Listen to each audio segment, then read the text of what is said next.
veš, da smo doma vsi po malem skladični.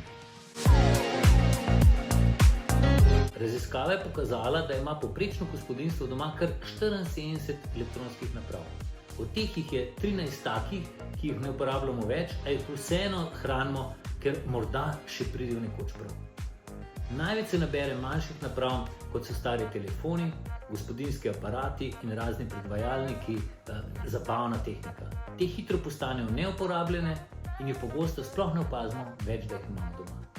A pozor, tudi te male naprave vsebujejo dragocene surovine. Po svetu se tako kopiči ogromno teh virov, ki jih ne izkoristimo. Zato ne pozabi, oddaj delujočo e-napravo v center ponovne uporabe, zagotovo jih bo še kdo uporabljal, nedelujoče pa med e-odpadke. Pomembno je, da jih pravilno ločujemo.